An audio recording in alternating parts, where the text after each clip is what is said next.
Ready అండి కామేశ్వరి గారు? Ready. ఏం చేస్తున్నారండి? పన్నీర్ బుర్జీ చేస్తున్నాను. పన్నీర్ బుర్జీ.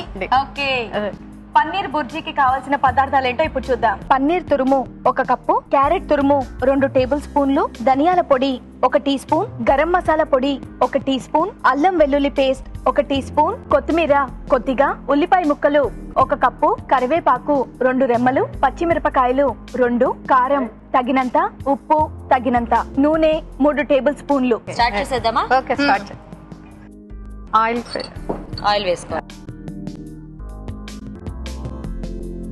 పన్నీర్ ఏమో సన్నగా తురిమేసి పెట్టారా? అంటే కూర సరిపడా అంతా కలిపి. పన్నీర్ మరి ఇంత సన్నగా తురిమేయాలా? పన్నీర్ అంటే బుర్జీ అంటే అవును, అదే అంటే ఇంకొంచెం కూడా మనకి ఇంకో కొంచెం కరివేపాకు వేయాలి. ఓకే,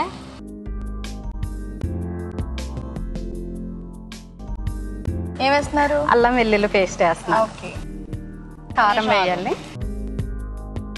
కారం వేగిన తర్వాత ధనియాల పౌడర్ కొంచెం వేయించండి. ఓకే, తర్వాత పన్నీర్ తురుము వేస్తాం. ఓకే,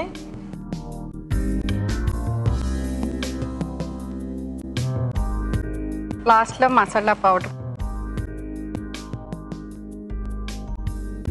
ఈ క్యారెట్ తురుము ఊరికి గార్నిష్ పెట్టారా? లేదండి, లాస్ట్ లో కొంచెం లైట్ గా వేస్తాం. అంటే మళ్ళీ ఇప్పుడు దాంట్లో ఇది వేస్తే స్వీట్ గా ఏం అయిపోదా?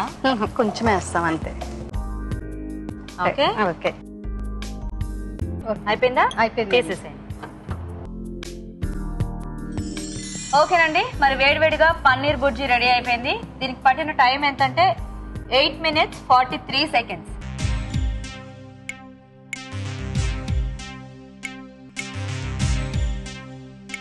కామేశ్వరి గారు, మీరు పన్నీర్ బుర్జీ చేశారు కదా, సో చాలా వరకు మీరు అంటే నీట్గా చేసుకుంటూ వచ్చారు. సో అంటే కాంపిటీషన్ అని అనుకుంటున్నాను. కొన్ని అంటే అక్కర లేకుండా కొన్ని మసాలాస్ యాడ్ చేశారండి మీరు. ఓకే, సో దానివల్ల కొంచెం ఘాటు పెరిగిపోయింది. అంటే చాలా సాఫ్ట్గా చాలా మైండ్గా ఉండాలి అది. సో కొంచెం ఘాటు పెరిగిపోయింది.